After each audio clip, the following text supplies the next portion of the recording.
This toothpick has been on display in the museum for 20 years. Everyone thought it was just a regular toothpick. But the man looked at it with excitement. Finally found you, my treasure. The man then broke the glass and took out his beloved toothpick. But the next moment the alarm echoed throughout the museum. In less than 2 seconds, the man was surrounded by 3 layers of guards. Drop the toothpick. You're completely surrounded. The man calmly looked at the guards before him. No. With that he lightly waved the toothpick. Next second the entire museum started to shake. Hundreds of guards fell instantly. Afterward the man looked at the toothpick and smiled. It's good to use my own things. 20 years ago a catastrophe struck the planet. Monsters called calamities began devouring humans without restraint. Humanity was powerless against them. The UN decided to sacrifice 8 billion lives by using nuclear weapons to combat these monsters. But to the calamities it was just a firework display. They continued their rampage, mocking and destroying cities. Just when all humanity had fallen into endless despair, 12 beings calling themselves divine saints appeared. They chose 12 humans, and granted them immense power, hoping they'd stop the disaster. But even these 12 saints were no match for the calamities. At that moment, a 13th saint appeared. He wasn't chosen by the divine, yet he possessed power greater than the other 12. Li Jian's appearance signaled the human counterattack. Under his lead, the 12 saints fought, reaching the calamity's stronghold, the Demon Tower. But these so-called saints were far from saintly. Some of them, even before defeating the Demon Tower's lord, were already thinking about demanding high rewards from the UN. Li Jian stopped them, reminding them that since the disaster struck, every nation was on the verge of bankruptcy. This move earned him the disdain of some saints. Seeing their selfish attitudes, Li Jian just wanted to complete the mission and leave. Soon they reached the top of the Demon Tower. And there they saw the final boss, the Red Eye. Standing at its feet was enough to. They felt an overwhelming sense of pressure. Then Red Eye suddenly opened its massive mouth and roared. The entire Demon Tower shook violently. Even the ground began to crumble. A surge of scorching magma shot up, piercing through the entire Demon Tower. The sight nearly scared some of the saints to death. At that moment they had only one thought: escape as fast as possible. They realized that Red Eye was beyond their ability to handle. Li Jian scoffed at their cowardly retreat. These guys dare call themselves saints? But no matter, only I, Li Jian, can defeat Red Eye. With that he leapt towards Red Eye to fight. After a brutal battle lasting over 2.5 hours, Li Jian succeeded in severing Red Eye's head. He lost an arm in the process. Just as he breathed a sigh of relief, a blade suddenly pierced through his chest. Before he could see who it was, Li Jian was kicked down towards the magma. He never expected these cowards to betray him with a backstab. What shocked him even more was the true source of the disaster lay at the heart of the tower. An endless stream of calamities capable of destroying Earth 20,000 times. Though exhausted, to him, only he could decide his end, not traitors. Fueled by vengeance, Li Jian rose again. With a single arm he charged into the horde of calamities. Meanwhile, at an outside press conference, the 12 saints announced Li Jian's death. They even shed fake tears to mask their greedy, ugly faces. 20 years passed in the blink of an eye. In a city now in ruins, 2 young men were running for their lives, chased by powerful calamities behind them. But mere humans couldn't outrun these bloodthirsty monsters. Soon the 2 young men were surrounded. One of them looked on with frustration. If only Lord Li Jian had emerged from the Demon Tower, these calamities wouldn't be free to rampage here. At that moment, the Demon Tower, as if responding to the young man's call, began to open its doors slowly. A blinding light shone down upon the 2 young men. As the light faded, the Demon Tower was leveled to the ground. In the rubble stood a lone figure. Muttering to himself, he said, "Dare to backstab me? You traitorous dogs, just wait to die." With a few swift moves, Li Jian easily dispatched the nearby calamities. The 2 young men watched in disbelief. This level of calamity, even high-level awakened struggled to fight. But he made it look as easy as squashing bugs. Li Jian then noticed the 2 of them. In an instant, he appeared between them. The 2 young men fell to the ground in shock, begging for mercy. Before they could say much, a shadow loomed over the 3. A colossal calamity leader appeared before them. Before they could react, the leader opened its massive jaws and fired a laser. The terrifying energy swept through the ruins. Everything in its path was obliterated. But as the smoke cleared, Li Jian stood there unscathed. He had endured the laser with his bare body. He then leapt into the air, flying above the leader's head. A mutt should act like a mutt. With that he punched at the calamity leader from a distance. The force of his punch alone drove the calamity into the ground. The 2 young men were completely stunned. Is he even human? Li Jian then approached them with a serious expression. His presence alone made them uneasy. As they wondered what he would do, Li Jian suddenly smiled innocently. "Could you treat me to a meal? And maybe a new set of clothes?" The two young men sighed in relief. "That's all you wanted, big guy? Just a meal?" But soon they regretted it. He ate like a starving beast. And the meal cost them 2 months of their budget. Li Jian insisted he was holding back. One of the young men caught Li Jian's attention at that point. This young man was clearly just an ordinary person. Yet he had a faint hint of magic. The other boy explained, revealing that he had undergone a saint's blessing, awakening as a disciple. Hearing this, Li Jian scoffed. "Those guys have the nerve to take disciples?" He then picked up his spoon ready to drink 200 more bowls of soup. But his reflection in the spoon startled him. "Whoa, who's this handsome guy?" He immediately slammed his hand on the table. "Where's a mirror?" Li Jian rushed to a mirror. What he saw left him speechless. The scars on his face had vanished. And even the tooth he'd lost in battle had regrown. His previously severed left hand was fully restored. As he looked at his left palm, a serpent-shaped mark caught his attention. Before he could ponder it, the mark suddenly emitted a strange green light. In the next moment the mark came to life. A piercing pain spread throughout his body. When he opened his eyes again, he was in an alternate dimension. Before him coiled a massive serpent. He was nearly scared out of his wits. But he quickly sensed it wasn't hostile. He tentatively reached out to touch the giant serpent. As he touched it, a brilliant light burst from his palm. Several information panels appeared before Li Jian. "You are now the 13th saint of the Serpent Throne. Skill: Super Regeneration has healed your injuries." Li Jian studied the skill panel thoughtfully. "I never heard of any other saints having a system like this." But he didn't dwell on it. Now it was time to teach those traitors a lesson. Thought filled him with excitement.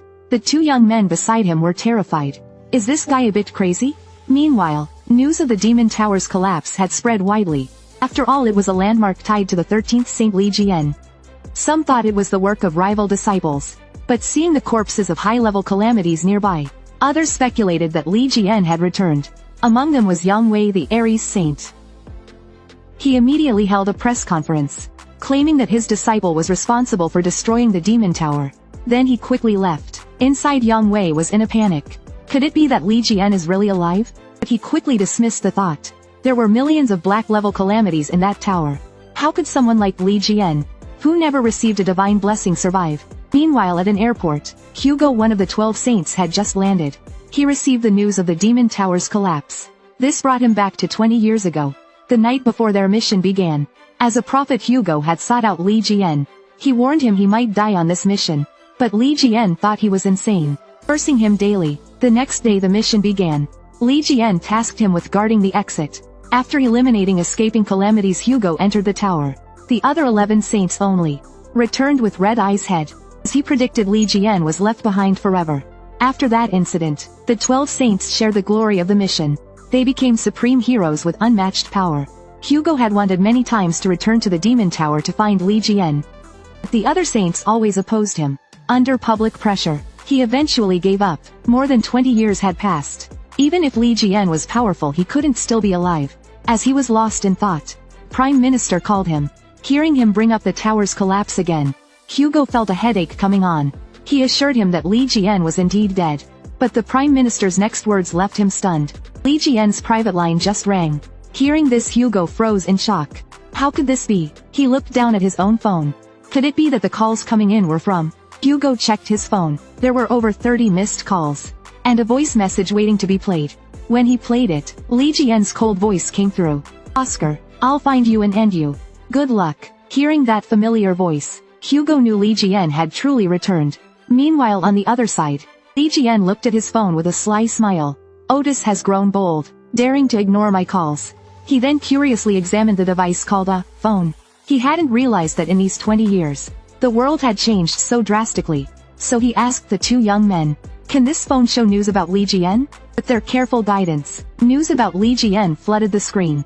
Seeing the uninformed keyboard warrior's comments, Li Jian was instantly furious. Those cowardly runaways actually dared claim they defeated Red Eye. But he quickly calmed his anger. After all, he would reclaim what was his. Then a piece of news caught his eye.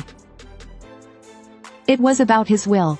According to his original wishes, his estate would be donated to orphanages and foundations. But when he opened the article, Li Jian immediately crushed the phone in anger. "Erase them all. including the so-called gods. The young men tearfully collected the remains of the phone.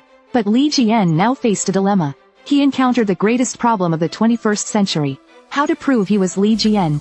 How would he tell the world he was back? His appearance had changed so much. Claiming to be Li Jian would make people think he was crazy. Just then, an eerie aura filled the restaurant. At the same time his system notified him. Someone is watching you. Li Jian stepped outside the restaurant. Outside he saw countless Ares subordinate gods. These were lesser gods serving the divine saints. They were forming an Ares barrier to demand an offering from Li Jian. Seeing this, Li Jian was instantly enraged. These bootlicking pests dare to challenge me? As he prepared to attack, he overheard someone talking about him. A bearded man was speaking to the girl beside him. Li Jian has been dead for 20 years. But these idiots still love talking about him. From the badges on their chests, it was clear they were high-level disciples of Gemini. A young man quickly urged Li Jian to step aside, to avoid any conflict with them. But Li Jian stood like a tree, blocking their path. The bearded man sneered. What are you looking at? Move aside already. He even blew a puff of air in Li Jian's face. What, not happy? If you're mad then hit me. Seeing that Li Jian didn't react, the two walked past him arrogantly. Only weaklings would admire a saint as weak as Li Jian. The young man approached Li Jian. Enduring is wise big guy. They're high-level disciples above class A. But in the next second Li Jian shouted at the two. Hey you two cockroaches, care to repeat that? The bearded man stepped up to Li Jian. You're just an ordinary person without magic. Go on, say it again. But Li Jian responded with a flick to his forehead. Flick sent the bearded man flying hundreds of meters. The woman quickly attempted to sneak up on Li Jian, but she was also flicked aside by him. Li Jian then walked up to the bearded man, snatching the pendant from his neck. To his surprise, it was a sacred relic. But aren't these only given to saints? The young man quickly explained. About 10 years ago, the divine chose 12 saints to protect Earth. But the land is vast, so saints alone couldn't cover it all. So the saints created the Order of Saints. Humans who awakened with saintly power are called disciples. These disciples are ranked by strength, from SSS class to C class.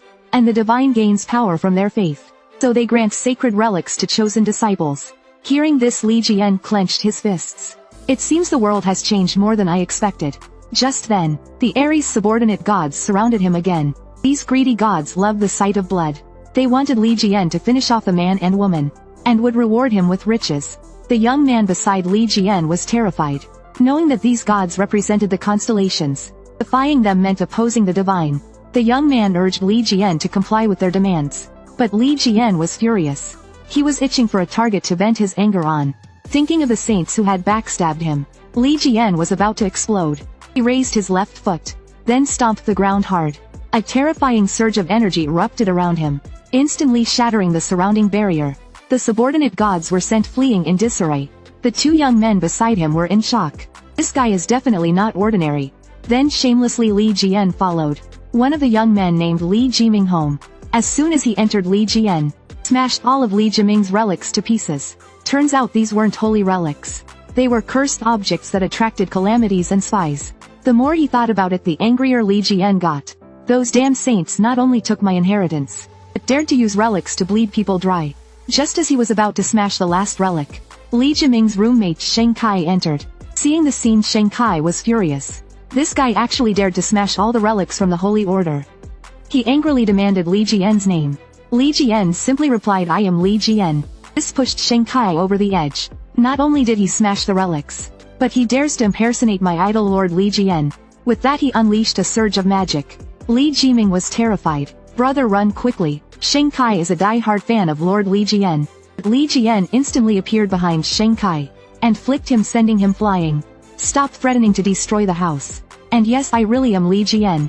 Meanwhile, in the Ares sanctuary, Chang Wei immediately heard that in Country H, all the subordinate gods in Country H had vanished. Chang Wei couldn't help but wonder who was responsible. Ordinary awakened individuals couldn't possibly drive them away. Just then, a subordinate brought him more news. After the Demon Tower collapsed, Hugo of Sagittarius immediately headed to Country H. This news startled Chang Wei. Hugo and Li Jian were once close friends. This unusual behavior, could it mean Li Jian was truly alive? Chang Wei immediately ordered his private jet prepared. He decided to go to Country H and find out himself.